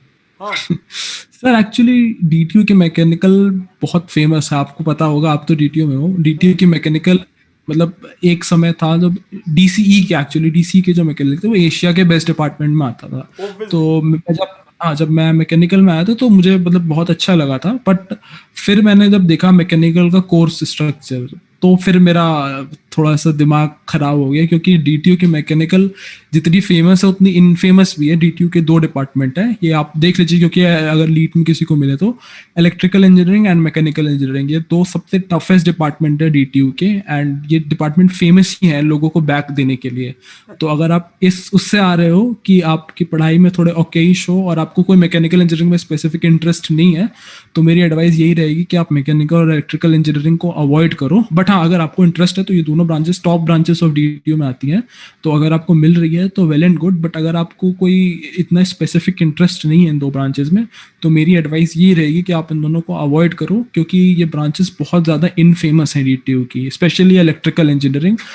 तो इन सब ब्रांचेस से मैं थोड़ा दूर ही रहा। प्लस मैंने सीनियर्स जो थे उनसे एडवाइस ली तो मैंने उनको बताया कि मेरे इंटरेस्ट ऐसा कोई स्पेसिफिक नहीं है, तो उन्होंने कहा कि कोई भी ब्रांच ले लो बट मैकेनिकल पे उतना ज़्यादा फोकस मत करो, बिकॉज क्योंकि ऑब्वियसली जो बच्चे रहते हैं कंपैरेटिवली वो एक साल से ऑलरेडी कॉलेज में है, उन्होंने एक ऑलरेडी मैकेनिकल इंजीनियरिंग का सब्जेक्ट होता है उनका बेसिक मैकेनिकल का, एंड प्लस 11th-12th में भी उन्होंने थोड़ी बहुत मैकेनिक्स सीखी है, तो उनके साथ compete करना एंड उसके साथ भी DTU के जो मैकेनिकल की इमेज ऑलरेडी बनी हुई है उसमें जाके तुमको compete करना थोड़ा मुश्किल होगा, थोड़ा टाइम लगेगा सर में, ऐसा नहीं है कि इम्पॉसिबल हो, बट थोड़ा सा एफर्ट वो ज़्यादा मांगता है। और फिर मैंने सोचा कि जब मुझे कोई मैकेनिकल में इंटरेस्ट नहीं है स्पेसिफिक, तो मैं क्यों मैकेनिकल में जाऊँ, एंड जब मुझे पता है कि मुझे यूट्यूब पे भी फोकस करना है एंड मुझे प्लेसमेंट में कोई ऐसा नहीं है कि मुझे मैकेनिकल की किसी कंपनी में जाना है, मुझे हीरो में जाना है, मुझे बजाज में जाना है, मुझे टेस्ला में जाना है, मुझे ये नहीं था, तो फिर मैंने यही सोचा था कि मैं एनवायरमेंटल में जाता हूँ। और भी मुझे सारी ब्रांचेस मिल रही थी, मुझे केमिकल इंजीनियरिंग मिल रही थी, मतलब उस अभी समय आपका PCT मेरी केमिकल। प्रियंका से बात हुई थी, वो शायद आपके बैच में ही है या इवन आपकी क्लासमेट है वो आपकी? यस सर वो एग्जैक्टली, आपकी अभी मेरी क्लासमेट है? बात ही हो रही थी अच्छा उससे अच्छा। पहले। हाँ वो भी यस जीसीसी की स्टूडेंट है भाई, इसी क्लासमेट है। ठीक है, वो भी जीसीसी में शायद आपके बैच में ही थी। आप कौन से बैच में थे जीसीसी में? सर मैं 18 के बैच में था, मतलब 17 थर्ड, 18। आप थर्ड बैच में थे और वो फोर्थ बैच में होगी, अच्छा मतलब सर, आपके बैच बैच सर नंबर। मुझे एग्जैक्टली बैच नंबर नहीं याद है, बट हमारी क्लासेस सुबह होती थी संडे तो को। तुम थर्ड बैच में थे, इवनिंग में फोर्थ बैच में होगी प्रियंका, शायद आपके बैच में नहीं थी, वो दूसरे बैच में होगी। तो वो दोनों, इन यस दोनों को सर। डीटीयू मिला। उसको इन्वायरमेंट मिली थी, इस भाई को पहले मैकेनिकल मिली थी, मैकेनिकल से ये इन्वायरमेंट में चला गया। अब ये दोनों उसी क्लास में है, टीसीसी के बच्चे दोनों यस उसी सर। एक ही क्लास में है। तो प्रियंका का कहना ये था, उसने मेरे को बताया कि हर्षित बहुत सारी ऐसी सोसाइटी हैं जिसमें वो इन्वॉल्व है, कि सिविल के अंदर बहुत सारी जो टेक्निकल सोसाइटी हैं या कल्चरल सोसाइटी में भी आपने पार्टिसिपेट, ये कितनी अच्छी बात है। लेकिन मैं ये कहना चाह रहा हूँ हर्षित, आप यूट्यूब भी देख लेते हो, आपने सोसाइटी यस भी सर। पकड़ रखी है, आप अपना सीजे भी मेंटेन करना चाहते हो, वहां से अच्छा पैकेज उठाना चाहते हो, इन चीजों को मैनेज कैसे करते हो? बच्चों को बताओ भाई। वो सोचते हैं भैया हमने लीट में एडमिशन ले लिया तो हमसे डिप्लोमा की पढ़ाई नहीं होगी, डिप्लोमा में एडमिशन ले लिया तो ये नहीं होगा, वो नहीं होगा, एक्सक्यूज देते रहेंगे। कैसे मैनेज करता है भाई, ये बता, मैनेज सर कैसे करता है आई सब चीजों थिंक को? हाँ, सर आई थिंक बहुत टाइम होता है एक दिन में इतना सफिशिएंट 24 टाइम घंटे होता है कि होते हम हैं। काफ़ी चीज़ मैनेज कर पाएँ। यस सर, 24 घंटे होते हैं, 24 के हम्म। आधे भी अगर हम कंसिडर करें, अगर कोई इंसान 12 घंटे सोता है, जैसे मैं काफ़ी सोता हूँ, बहुत आराम से सोता हूँ, मैं कोई प्रेशर नहीं लेता किसी चीज़ का, फिर भी मतलब मुझे बहुत सफिशिएंट टाइम मिलता है, क्योंकि मुझे पता है कि मुझे किस चीज़ पे कितना एफर्ट देना है। अगर मेरे पास यूट्यूब चैनल है तो मुझे ऑलरेडी पता होता है एक हफ्ते पहले, अगर मुझे वीडियो डालनी होती है तो मैं एक हफ्ते पहले डिसाइड कर लेता हूँ कि मुझे इस स्पेसिफिक डेट पे वीडियो आपके डालनी है। आपके YouTube चैनल पे कितने वीडियोस हैं अभी? क्योंकि आपको बहुत मेहनत करनी पड़ती है, उस पर्टिकुलर जगह पे जाना पड़ता है, उसके अकॉर्डिंग यस सोचना सर। पड़ता है, नए नए आइडिया सोचने पड़ते हैं। ऐसे थोड़ा ना लाखों लोग आगे जुड़ जाते हैं भाई, ऐसे थोड़ा ना लाखों लोग आगे जुड़ जाते हैं भैया, मेहनत करनी पड़ती है। तो मैं ये कह रहा हूँ, उसके लिए दिन रात आप सोचते तो होगे, तो उसमें भी टाइम जाता होगा। तो आप पढ़ाई को, अपने यूट्यूब चैनल को, और जो ये आपने कॉलेज में भाई ने अभी आईआईटी, आईआईटी कौन सी आईआईटी थी? IIT Kanpur. IT Kanpur, yes sir. IT Kanpur में भाई इंटर्नशिप भी कर रहा है, कोई कौन सा प्रोफेसर है वो, उनके बारे में थोड़ा सा बताओ, अपनी इंटर्नशिप के बारे में बताओ बच्चों को। यस सर कोई एक्चुअली। डिप्लोमा के बच्चे को अगर आईआईटी में घुसने का मौका मिले तो भैया वो तो कहता है ड्रीम कम ट्रू हो गया जी मेरा। तो और इसके अलावा मुझे क्या चाहिए? ठीक है, कम से कम वहां के जाके कल्चर तो देख पाता है, वहां पे जाके देख तो पाता है कि कितनी शिद्दत से बंदे काम कर रहे हैं, किस लगन से बंदे लगे हैं। और यहाँ पे जो कॉलेजेस हैं, प्राइवेट कॉलेज, अबे भाई मैं बार बार हर वीडियो में बोलता हूँ, बीटेक करना मुश्किल काम नहीं है, अच्छे कॉलेज से बीटेक करना बहुत मुश्किल काम है। और यस सर वहां से एग्जैक्टली। बहुत अच्छे से वहां पे सीजीपीए मेंटेन करके एक अच्छी नौकरी लेके निकलना। ठीक है, तो हाँ बताओ बताओ यार हर्षित। हाँ तो सर मैंने सोसाइटी की आपने बताया था, तो सोसाइटी हमारी society for civil and environmental engineers एक है DTU में, उसमें मैं हूँ, उसका कोऑर्डिनेटर हूँ। एंड एक हमने अभी नई सोसाइटी बनाई है, मतलब बना रहे हैं, इन प्रोसेस है, वो इंडियन जियो टेक्निकल सोसाइटी है। वो तो मतलब एक चैप्टर उसका खोल रहे हैं DTU में, उसका फाउंडर हूँ मैं। तो वो ग्रेट। अभी हम खोल रहे हैं DTU में, तो वो भी आई थिंक इस महीने के एंड तक खुल जाएगी। एंड ऐसे कई कई बार यार, सोसाइटीज़ हैं मतलब छोटी मैं मोटी। कैमरे के सामने नहीं, कई बार बहुत प्राउड होता है जब हम अपने ऐसे स्टूडेंट को मिलते हैं। और 11 साल में परमात्मा ने एक चीज हमें बहुत अच्छे से बख्शी है कि 11 साल में इतने स्टूडेंट पढ़े हैं और वो इतनी अच्छी अच्छी जगह पे, हमें बहुत अच्छा लगता है। इस कैमरे के सामने अभी जितने लोग आए हैं ना, उससे मतलब 10 गुना लोग और आ सकते हैं जो डिप्लोमा के बाद ऐसा ऐसा काम कर रहे हैं, बहुत अच्छा अपना स्टार्टअप कुछ करके बैठे। एक एक मैंने उसको तो बताया था कि एक डिप्लोमा के बच्चे ने बटन, ये बटन बनाने की फैक्ट्री खोल ली, और वो बटन आज की डेट में नुमेरिनो भी उससे ले रहा है, नुमेरिनो बहुत बड़ा ब्रांड है, रिबॉक भी उससे यस ले रहा सर। है, उसने अपना दिन रात बटनों में लगा दिया भाई साहब। तो ऐसा कुछ नहीं है कि भैया डिप्लोमा वाले बच्चे कुछ नहीं कर सकते भाई। एग्जाम्पल आपके सामने, आप बहुत कुछ कर सकते हो। और इसने इतनी गहराई वाली बातें जो आपको बताई हैं डीटीयू रिलेटेड, मुझे लगता है कि ये आपके लिए कहीं ना कहीं जरूर आपको हेल्प करेंगी। और इसी के साथ में अब आगे मैं बीच बीच में बोलने लगता हूँ यार, सॉरी भाई उसके लिए, क्योंकि अरे नहीं, है ना। कोई इशू नहीं तो सर। आप बताओ बताओ बताओ क्या है? आप ये दो सोसाइटी के आपने सर, बताया। हाँ हाँ। यस सर, तो ये दो सोसाइटीज़ है जो मैं अभी प्राइमरीली जिन पे काम कर रहा हूँ, एंड ये सोसाइटीज़ भी मतलब इनका भी काफ़ी इन डेप्थ वर्क होता है। ये तो जो डीटीयू में आएंगे तो उसके बाद उनको पता तो चलेगा। इस बट वीडियो के माध्यम से एक बार और, इस वीडियो के माध्यम से जो भी बच्चे डीटीयू में जाएंगे, जाके हर्षित भैया, प्रियंका दीदी और जो भी आपके सीनियर जीसी से भेजे हैं, या इस यूट्यूब चैनल को भी जो देखते हैं और वो भी डीटीयू में जाएंगे, तो जाके इनसे मिल लेना भाई, आपकी हेल्प ही करेंगे। ठीक है, बिल्कुल सर। जाके बोल देना मुंजाल सर के शिष्य आपकी हेल्प ही करेंगे।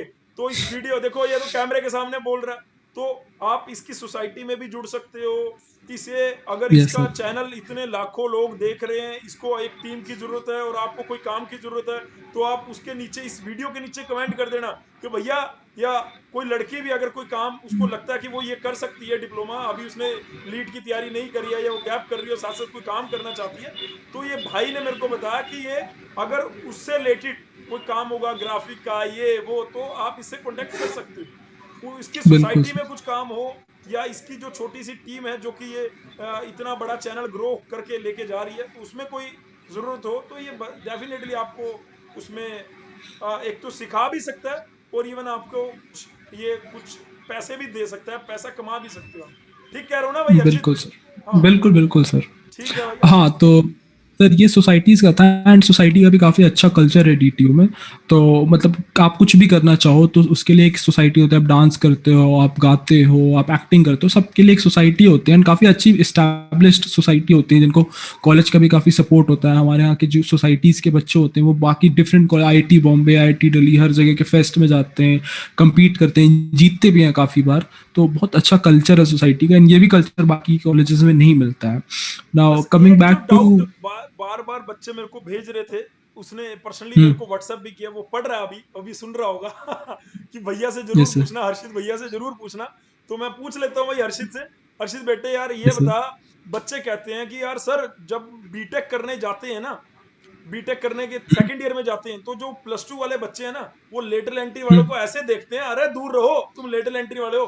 तो तुम इनको बताओ कि अगर ज्ञान आप में पूरा है, आप अगर उनको सामने से खोल के बोलोगे, अरे भाई डीटीयू वालों, प्लस टू वालों, तुमने जो चैनल बनाया है उसमें तो 12-12 हजार, 3-3 हजार, 5-5 हजार सब्सक्राइबर हैं, और तुम्हारे भाई डिप्लोमा का हूं बेशक, और 2.5 लाख से ऊपर सब्सक्राइबर है कि नहीं, ये वाली बात है कि नहीं, आपको अलग करती कि नहीं? आप जब यस बच्चों, सर। अपने बिल्कुल दोस्तों को ये बोलते होगे डीटीयू वाले, तो वो आपको एक अलग नजर देंगे। आपको देखने का उनका जो नजरिया है वो अलग हो जाएगा, परसेप्शन आपके लिए कुछ अलग बढ़िया सोचने लगे, यार तू कैसे करता है भाई, तेरे पीछे पड़ जाएंगे, चिपक जाएंगे। अबे प्लस टू वाले ऐसे ही करते हैं, प्लस टू वाले चिपक जाते हैं ज्ञान के पीछे। ठीक है, डिप्लोमा वाले बस यही नहीं कर पाते, और वहां पे जाके वो स्ट्रगल करते हैं, भैया मेरी परसेंटेज नहीं आ रही, वो बैक आ जाती है, बैक वो दूर हो जाते हैं। जो प्लस टू वाले एक दूरी मेंटेन कर लेते हैं, भैया ये डिप्लोमा का, इसकी बैग आ गई, ये है वो है, नालायक है। हो सकता है आप लोग, अब ये हर्षित को लग रहा होगा क्या मजाक कर रहे हैं सर, लेकिन मैं तो यार थोड़ी सच्चाई बता रहा हूँ, जिससे बच्चे बार नहीं बार, सर, ऐसा होता है बिल्कुल। बच्चे बार बार मेरे को आके कहते हैं कि सर हमसे इतना, ऐसा ऐसा हमें देखा जाता है कि हम पता नहीं कहाँ से आए हैं, जैसे जंगलों से आए हैं, हम लोगों को ऐसे देखते हैं ये लोग प्लस टू वाले। और कई बार तो बहुत सारे बच्चे डिप्रेशन में चले गए थे। वाईएमसी में हमने 2-3 बच्चे भेजे, तो वो बड़ी टेंशन में थे, बड़ी मुश्किल, हमने उनको बाद में उनको मोटिवेट करना पड़ता है कि नहीं यार ऐसा कुछ नहीं है, तुम अपना पढ़ते चलो, ये सब चिपकेंगे तुमसे, लेकिन तुम कुछ नहीं रिजल्ट सर, लेके आओ। एक्चुअली ये होता है, मैं डिनाई नहीं करूंगा, ये डीटीयू में भी होता है, मतलब टू एन एक्सटेंट। अब वो तो ऑब्वियस सी बात है कि आप किसी मतलब एक क्लास में पढ़ रहे हो, अचानक से 10 बच्चे आ जाएं आपकी क्लास में, एंड उनका बैकग्राउंड डिफरेंट हो, तो थोड़ा बहुत इंफीरियरिटी कॉम्प्लेक्स होता है। बट आई थिंक डीटीयू के जो उससे स्पेशली मेरे क्लास के ओवरकम जो। कैसे करें, क्वेश्चन मेरा ये था, उससे ओवरकम कैसे यस सर। करें, तुमने कैसे किया, प्रियंका ने कैसे किया? सर मेरे क्लास में actually in the first place काफ़ी अच्छे बच्चे थे, जितने भी थे काफ़ी अच्छे बच्चे थे, और वो उन्होंने रियलाइज़ किया ओवर टाइम कि एक्चुअली जो मेरा बैच था, जो लैटरल एंट्री का बैच था मेरे क्लास में, उसमें काफ़ी अच्छे लोग थे, जितने भी लोग थे काफ़ी अच्छे थे। उन्होंने कभी इसको अपनी आइडेंटिटी क्राइसिस में नहीं बना, उन्होंने हमेशा अच्छी CGPA स्कोर की। जितने भी वहाँ पे मतलब बच्चे थे, कोई ऐसा बच्चा नहीं था जो कि बिल्कुल वहाँ जाके बैक लाने लगा या बिल्कुल ही डम्प था। जो थे उनके साथ अभी भी वैसा ही थोड़ा ट्रीटमेंट होता है, बट ट्रीटमेंट वो इसलिए नहीं होता क्योंकि वो डिप्लोमा के, इसलिए क्योंकि वो जैसे थे वैसे ही हैं। बाकी डिप्लोमा के जो हमारे क्लास के सबसे हाईएस्ट CGPA स्कोरर होता है, उसमें भी काफी मतलब टॉप 5 टॉप 6 CGPA जो स्कोर होते हैं, उसमें भी हमारे क्लास में कई ऐसे हैं जो डिप्लोमा वाले हैं। तो अब तो एक सेमेस्टर तक रहता था कि हाँ ये डिप्लोमा के, इनका रोल नंबर 2019 बैच का कैसे है, हमारा 2018 बैच का, ये सब होता था। बट अब तो बिल्कुल कोई एब्सोल्युटली जीरो वो होता है, और बहुत अच्छे फ्रेंड, इनफैक्ट जो मेरा फ्रेंड सर्कल है उसमें 90% +2 वाले हैं। एंड हम लोग तो मजाक मजाक में ही बोलते हैं ऐसा, बाकी ऐसा कुछ होता नहीं है, इसको बहुत लाइटर नोट पे लिया जाता है थोड़े दिन बाद। हाँ, बट स्टार्ट में ऐसा लगता है थोड़ा बहुत। इसमें ओवरकम करने के लिए तो आई डोंट थिंक कुछ ऐसा चाहिए होता है, ये ओवर टाइम अच्छा होता है। अगर आप डिप्लोमा से आते हो और आप फिर डिप्लोमा वाले ही फ्रेंड सर्कल में रहते हो, तो फिर ये चीज आपके साथ हमेशा रहेगी। बट आप जैसे जैसे सोशलाइज करोगे, जैसे जैसे और लोगों से मिलोगे, वैसे वैसे वो भी रियलाइज करेंगे कि तो आप सौ भी बात वैसे ही की हो एक जैसे। बात 100 बात की एक बात हर्षित बोल रहा है, भैया तुम डिप्लोमा से आए और अपने आपने अपनी सराउंडिंग, अपना सर्कल, अपना फ्रेंड भाई डिप्लोमा वाले कर लिए तो गड़बड़ है। भैया डिप्लोमा हाँ से सर, बिल्कुल। आपको जो +2 वाले दोस्त हैं उनके साथ जाना पड़ेगा, लेकिन बच्चों का कहना है कि सर वो हमारे अपने अपने पास आने ही नहीं देते ना, वो लोग अपने पास आने ही नहीं नहीं सर। देते। आईपी वाले बोल रहे थे यार, अंजलि बोल रहे, और कई सारे लोगों ने मेरे को बोला, मैं नाम उनका, मृत्युंजय ने बोला, और भी कई सारे बंदे हैं जो बोलते हैं कि ऐसा था। सर लेकिन एक टाइम, मेरे को IPO के बारे में आइडिया नहीं है, बट DTO में ऐसा नहीं होता है ये सब चीजें। मतलब अ, थोड़ा बहुत तो इन्फियोरिटी कॉम्प्लेक्स सर होता होगा, बट DTO में बहुत अच्छे बच्चे हैं, जितने भी मेरे बैच के स्पेशली हैं, उन्होंने ऐसा कुछ स्पेसिफिक किया नहीं, ठीक है, ग्रेट, थैंकफुली। ग्रेट, बहुत यस बढ़िया सर। बात है। तो फिर हम आगे मूव करते हैं। आप अभी बिल्कुल सर। मैं अगर बोलूं तो तुम अपने जूनियर को या आने वाले बच्चों को क्या मैसेज देना चाहोगे कि, और बच्चे नीचे लिखते हैं, मैं बोलता हूँ ना कि यार नया बैच शुरू हो गया, तो नीचे लिखते हैं अरे बैच, अबे लीड को तो 20 दिन में 40 दिन में खत्म किया जा सकता है। तो तुम क्या मैसेज सर देना चाहते हो उनको? सर लीट मेरे ख्याल से एक कोई बहुत बड़ा एग्जाम नहीं है जिसको कोई क्रैक नहीं कर सकता, या कभी लेट नहीं होते लीट को प्रिपेयर करने के लिए। अगर मुझसे कहा जाए मुझे कुछ नहीं आता और अगले महीने लीट है और मैं आज स्टार्ट करूँ प्रिपेयर करना, तभी मेरी रैंक 1 आ सकती है, अगर मेरा एफर्ट, जो मेरा अप्रोच है वो सही है। क्योंकि पहली बात तो ये होती है कि लीट कुछ ऐसा नहीं होता जो कि बिल्कुल ही नया है, कुछ ऐसा नहीं होता जो आपने पढ़ा नहीं है। बहुत बेसिक से क्वेश्चन होते हैं, और वो क्वेश्चन होते हैं जो आप पहले सॉल्व कर चुके हो, जो आपने पहले चीज पढ़ी हुई है, बस आपको उसे रिफ्रेश करना होता है। सही बात बाकी है। जितनी भी चीजें होती है बिल्कुल नहीं होती है। एंड मैं ऑनेस्टली बताऊं तो मैंने कोचिंग ज्वाइन की थी, मैंने टेस्ट सीरीज ज्वाइन की थी, वो बहुत ज्यादा हेल्प किया था। मैं ये नहीं कहूंगा कि हेल्प नहीं किया था, बहुत ज्यादा हेल्प किया था। बट अगर आप कोचिंग नहीं करते हो तो भी आपको मेहनत करनी पड़ेगी, थोड़ी ज्यादा मेहनत करनी पड़ेगी, बट तब भी आप कर सकते हो। एंड ये चीज, ये अप्रोच रखकर अगर आप करोगे कि मैंने डिप्लोमा किया है, मेरे साथ ये होगा, मेरे साथ वो होगा, तो बहुत ही गलत अप्रोच है, उससे कुछ नहीं होने वाला है। अगर कुछ हो सकता है तो आप इस अप्रोच से ही रहो कि मैंने डिप्लोमा किया है, ये मेरी एडवांटेज है। क्योंकि मैं एक इंस्टेंस बताता हूँ, हमारे जब हम नए नए आए थे 3rd सेमेस्टर में, जैसे ही हमने ज्वाइन किया था, तो हमारे एक सर होते थे, वो साउथ इंडियन सर थे, कोंगन सर नाम था उनका। एंड वो स्पेशली फेवर करते थे डिप्लोमा स्टूडेंट को कि ये ज्यादा स्मार्ट है, they have already specialised in something that +2 students will do. अभी +2 स्टूडेंट्स जो आके स्टार्ट करेंगे, ये बंदे 3 साल करके आ चुके हैं, तो बहुत एडवांटेज भी होता है। एंड कई बार होता है, अब जो हमारे क्लास के टॉपर्स हैं, जिनकी 10 CGPA 9.6 CGPA आती थी, वो हमारे क्लास के एक स्टूडेंट है, वो लेटर एंट्री से आया है, उससे पूछते हैं क्वेश्चंस, क्योंकि उसका डाउट, उसका जो कंसेप्ट है वो ज्यादा क्लियर है। उसको आप कोई भी क्वेश्चन देते हैं, इनफैक्ट मैं ऐसे बोलना तो नहीं चाहिए, बट हमारे क्लास के कई टीचर्स हैं, उससे भी ज्यादा अच्छे से वो बच्चों को समझा देता है, एंड बच्चे उसके पास जाते हैं समझने। इनफैक्ट संडे को, सैटरडे को उसके PG में जाके समझते हैं एग्जाम से पहले कि भाई क्या है कैसे है, एंड वो डिप्लोमा का स्टूडेंट है। तो बहुत बहुत ज्यादा एडवांटेज होती है DTU, मतलब डिप्लोमा के स्टूडेंट्स को भी। और आप, डिसएडवांटेज भी होती है, एडवांटेज भी होती है। अगर आप डिसएडवांटेज पे फोकस करोगे तो एडवांटेज नहीं दिखेगी, एडवांटेज पे फोकस करोगे तो डिसएडवांटेज नहीं दिखेगी। दूसरी बात, जॉब वाली जो बात है, कि मेरे ख्याल से डिप्लोमा अच्छी बात है अगर आपने किया है, बट डिप्लोमा कोई बहुत इस्टेब्लिश्ड चीज़ नहीं है जिसके बेसिस पे आप जॉब करो और आप ये सोचो कि आपकी पूरी ज़िंदगी निकल जाएगी, आपने सिर्फ डिप्लोमा किया है। ऐसा पहले होता था, क्योंकि पहले कई जो हायरिंग्स होती थी वो सिर्फ डिप्लोमा पे होती थी, एंड आज भी कई लोग हैं जो सिर्फ डिप्लोमा करके अपनी पूरी ज़िंदगी काट रहे हैं। बट आई थिंक अब जो है आपको एक डिग्री चाहिए होती है अपने सीवी में लगाने के लिए, और बीटेक तो आई थिंक बेस्ट होगा क्योंकि आपने 1 साल ऑलरेडी बीटेक का कर लिया है वर्चुअली। तो अगर आप बीटेक ज्वाइन करते हो तो उसका ज़्यादा वो रहेगा। आपकी फाइनेंशियल कंडीशन वीक है, ये है वो है, ये ठीक है, एक्सेप्टेबल एक्सक्यूज़ है। बट आई थिंक अगर आप डिप्लोमा करते हो, डिप्लोमा के बाद बीटेक करते हो, तो वो बहुत अच्छा इन्वेस्टमेंट होता है, बहुत वैल्यूएबल इन्वेस्टमेंट होता है, एंड आई थिंक करना चाहिए सबको, जितने भी हैं सबको करना चाहिए। सुन लो भाई, कॉलेजेस, सुन लो। ये सर कॉलेजेस की बात है तो अपना अपना पर्सपेक्टिव होता है। मैं ये नहीं कहूँगा कि कुछ भी हो जाए, कैसे भी हो जाए, डीटीयू ही जाओ या कुछ भी हो जाए, कैसे भी हो जाए, आईपीओ ही जाओ।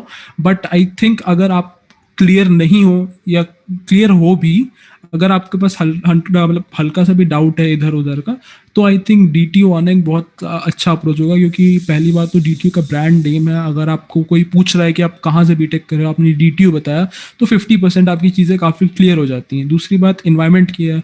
आपने 3 साल डिप्लोमा का कोई भी कॉलेज हो, उसमें वैसा इन्वायरमेंट नहीं होता है जैसा एक कॉलेज में होना चाहिए इन्वायरमेंट, और वो इन्वायरमेंट आप कंपनसेट कर सकते हो डीटीयू आके, क्योंकि डीटीयू में एक एक्चुअल कॉलेज का जैसा इन्वायरमेंट होना चाहिए वैसा इन्वायरमेंट है। सोसाइटीज़ हैं, कल्चरल इवेंट्स होते हैं, प्रोफेसर्स हैं, काफ़ी अच्छे से डिपार्टमेंट है, बच्चे हैं जैसे होने चाहिए, तो वो आप काफ़ी हद तक कंपनसेट कर सकते हो। आईपीयू में अगर आप जाओगे तो आईपीयू में पहली बात तो फिर आपकी वही जैसे 3 साल की लाइफ थी, स्कूल वाली लाइफ वैसी होगी। आप आओगे कॉलेज, पढ़ोगे, वापस जाओगे, 3 साल बाद आपकी प्लेसमेंट होगी तो होगी, नहीं होगी तो नहीं होगी। डीटीयू में आपकी प्लेसमेंट नहीं भी होगी, फिर भी आपको काफी कुछ सीखने को मिलेगा। कई तरह के बच्चे मिलेंगे जो आप सोच नहीं सकते होंगे, ऐसे बच्चे एग्जिस्ट। बहुत कम चांसेस है कि प्लेसमेंट नहीं होगी, ऐसे बहुत कम चांसेस। हाँ सर, प्लेसमेंट अगर आपका अप्रोच, अगर आप चाहते हो आपकी प्लेसमेंट हो तो डेफिनेटली होगी प्लेसमेंट, ये तो गारंटीड है। क्योंकि लोअर ब्रांचेस में भी काफी अच्छी प्लेसमेंट होती है, प्रोवाइडेड की जो बच्चा है वो उसका अप्रोच हो ऐसा कि उसको प्लेसमेंट लेनी ही लेनी है। अगर आप ये सोच के रहोगे फाइनल ईयर तक कि नहीं मैं डीटीयू में हूँ, मेरी तो प्लेसमेंट हो ही जाएगी, तब तो डेफिनेटली नहीं होगी प्लेसमेंट। सही बात, बिल्कुल सही बात। और मैं ये कह रहा था कि अगर जैसे वो बच्चा पूछ रहा था तो उसने अभी ज्वाइन कर लिया, वो सोच रहा है कि डीटीयू का सिलेबस क्या है, डीटीयू को सिलेबस क्या है, मैथ्स में क्या आता है, मैथ्स का लेवल क्या है, तुमने बताया ये वैसे कि ऐसा नहीं है कि आप 40 दिन पहले भी, लेकिन यार इतने सिंसियर बच्चे भी तो नहीं है तुम लोगों की तरह कि 40 दिन पहले बैठ गए या 50 दिन पहले बैठ गए तो भाई बहुत बढ़िया बात है, ऐसा ऐसा भी तो नहीं है ना इन बच्चों नहीं को। सर, 40 दिन तो एक मेटाफोर था बताने का कि इट्स नेवर टू लेट, कभी लेट नहीं होता पढ़ने के लिए। ऐसा नहीं है कि आप ये सोच के रहो कि मुझे अगले साल पढ़ाई करनी है तो मैं 1 महीने पहले ही पढ़ूंगा, ये भी बेकार चीज होगी। तो अगर आपके मतलब पास वो ऑलरेडी जैसे 1 साल है, अभी अभी कुछ बच्चे जैसे जुड़ चुके हैं और उन्होंने भी बिल्कुल वो भी तुम्हारी तरह ऐसे बोलते हैं कि सर हमें लेना है तो डीटीयू लीड लेना है, तो उन बच्चों के लिए बताओ कि वो क्या पढ़े डीटीयू लीड के लिए। अभी अभी मैंने उनको बोला तुम पहले +1 +2 का मैथ बहुत अच्छे से कर दो, क्वांट अच्छे से कर दो, रीजनिंग अच्छे से कर दो, पहले ये सब चीज अच्छे से करो, उसके बाद बात करेंगे। मैंने सही बोला? सर बिल्कुल सही बोला। एंड डीटीयू की एक चीज और है, डीटीयू के इनफैक्ट आईपीयू की भी कुछ हद तक, इस बार आईपीयू का आई थिंक थोड़ा डिफरेंट हुआ है, बट डीटीयू का जो लीड होता है उसमें जो टॉप करता है वो भी 100 में से बहुत ज्यादा क्वेश्चन अटेम्प्ट नहीं करता है। आपकी जो एक्यूरेसी है वो ज्यादा डिपेंड करता है कि आपकी क्या रैंक होगी। अगर आप वहाँ पे 60 क्वेश्चन करके आ रहे हो और आपके 5 क्वेश्चन गलत हो गए हैं तो वो बहुत ज़्यादा आपको लॉस देगा, बिकॉज डीटीयू में क्या है, नेगेटिव मार्किंग जो होती है काफ़ी ज़्यादा इफेक्ट करती है। वो बोलते हैं कि 4 नंबर प्लस है बट 1 नंबर माइनस है, बट आई थिंक थोड़ा डिफरेंट सीन है। क्योंकि जब मैंने लीड दिया था तो मैंने सिर्फ 44 क्वेश्चन अटेम्प्ट किए थे, एंड बट मुझे इतना कॉन्फिडेंस था 100% कि मेरे 44 में से एक भी क्वेश्चन गलत नहीं था। एंड मैंने पहले से ये सोचा था कि मैं 44 मतलब जितने क्वेश्चन करूँगा सारे सही करूँगा, एंड वो अप्रोच काम किया था। क्योंकि जितने भी मेरे फ्रेंड्स हैं जो साथ में पढ़ते हैं उनका भी सेम अप्रोच था कि एक तो फ्रेंड है उसने सिर्फ 13 क्वेश्चन अटेम्प्ट किए थे लेकिन 13 के 13 सही थे, एंड उसकी भी रैंक 3 डिजिट में ही आई थी, 101 या 102 रैंक आई थी, बट उसके सारे क्वेश्चन सही थे। और कई मेरे फ्रेंड्स जो कि 70 या 80 क्वेश्चन अटेम्प्ट करके आए, उनका ये था कि उनके 20 या 25 क्वेश्चन शायद गलत हों बट 50 सही हैं, उनकी रैंक बहुत बेकार आई थी। तो एक्यूरेसी काफ़ी मैटर करती है। एक्यूरेसी इनफैक्ट जितने भी ऑब्जेक्टिव क्वेश्चंस होते हैं, ऑब्जेक्टिव एग्जाम्स होते हैं, सब में बहुत मैटर करती है, बट डीटीयू के केस में थोड़ी ज़्यादा मैटर करती है। Okay, great. और जूनियर के लिए मैसेज वीडियो बहुत लंबा होता जा रहा है ना, हमारा इंटरव्यू भी लंबा होता जा रहा है। जूनियर के लिए कोई मैसेज कि क्या मैसेज है तुम्हारी तरफ से? जूनियर्स के लिए एक मैसेज यही रहेगा कि ज़्यादा फोकस इधर उधर नहीं करना होना चाहिए। अभी आपका जो फोकस, अगर आप फाइनल ईयर में हो तो आप अभी से ही डिसाइड कर लो, क्योंकि अभी कोई बहुत ज़्यादा लेट नहीं हुआ, अभी भी आपके पास अराउंड मतलब 8-10 महीने हैं आपके पास, आप अभी से ही डिसाइड कर लो कि आपको क्या करना है, कहाँ से करना है, कैसे करना है। उसके बाद आप उसका एक प्लान भी डिसाइड कर लो कि अगर ये नहीं हो पाया तो मुझे क्या करना है। एंड ऐसा नहीं है कि आप अपने मन में ही सोच लो कि नहीं मुझे यहाँ से बीटेक करनी है, एंड अगर ये नहीं हुआ तो मुझे यहाँ से बीटेक करनी है। आप डिसाइड करो कि अगर आप वहाँ से बीटेक करोगे तो उसके क्या एडवांटेज होंगे, क्या डिसएडवांटेज होंगे। अगर आपको जो प्लान बी है उसकी क्या मेरिट होगी, क्या डीमेरिट होगी, दोनों डिसाइड करो, दोनों एनालाइज करो कि हाँ ये बेस्ट वे है, इसके अलावा कोई और मेथड तो नहीं है। अगर आपकी फाइनेंशियल स्टेबिलिटी इतनी अच्छी नहीं है तो ठीक है, चलिए आपने बीटेक नहीं किया, बट आप ये भी सोचो कि मुझे कितने साल जॉब करनी है, कितनी सेविंग्स करनी है, और उसके बाद कहाँ से मुझे बीटेक करना है, ये भी आप सोच के रखो, जस्ट इन केस आपके पास फाइनेंशियल स्टेबिलिटी इतनी नहीं है कि आप बीटेक करो। बट बीटेक ज़रूर करो, कुछ भी हो जाए बीटेक ज़रूर करो, बिकॉज बीटेक बहुत इंपॉर्टेंट है। लोग बहुत मजाक उड़ाते हैं इंजीनियर्स का, लेकिन इंजीनियर्स ही हैं जो सब करते हैं, और अगर इंजीनियर्स नहीं होंगे तो कुछ नहीं हो पाएगा। एंड डिप्लोमा लेने के बाद अगर आपकी कोई रिग्रेट है तो ट्रस्ट मी बहुत गलत रिग्रेट है। +2 वाले जितने होते हैं वो हमसे बहुत इन्फीरियर होते हैं, हमसे बहुत नीचे होते हैं। कोई अगर कंप्यूटर इंजीनियरिंग का फर्स्ट ईयर का स्टूडेंट है, उसको डिप्लोमा 3 साल का है जो डिप्लोमा करता है, उसके आगे कंपेयर करोगे तो वो कुछ नहीं होता। 3rd ईयर के बाद जो बंदा जाता है डिप्लोमा करके, उसको बहुत कुछ पता होता है कंप्यूटर साइंस के बारे में, जो फर्स्ट ईयर वाले को कुछ नहीं पता होता है। तो आपके पास उनसे हमेशा एक अपर हैंड होता है, तो आप उसको लोअर हैंड समझ के मत रहो, हमेशा अपर हैंड समझ के ही रहो। बस यही मैसेज रहेगा। एंड बाकी कुछ भी ऐसा नहीं होता है जो कॉलेज में जो आपको डिफरेंशिएट करे। सर ने बताया है तो थोड़ा हद तक सही भी है, बट आई डोंट थिंक इतना बड़ा डिसाइडिंग फैक्टर है। जैसे मैंने भी बताया कि कई लोग होते हैं वो इतने एक्सपर्ट होते हैं कि जो क्लास के 10 CGPA वाले होते हैं वो उनके पास जाके सीखते हैं। सही बात, बिल्कुल सही बात है। और आपने बहुत अच्छे से बच्चों को बताया। मैं भी आपको पूरे अच्छे से सुनने की कोशिश कर रहा था, क्योंकि यार देखो, जब हम टीचर बन जाते हैं ना, तो बच्चों के यस माइंड सर। में क्या चल रहा है वो बच्चों को ही पता है।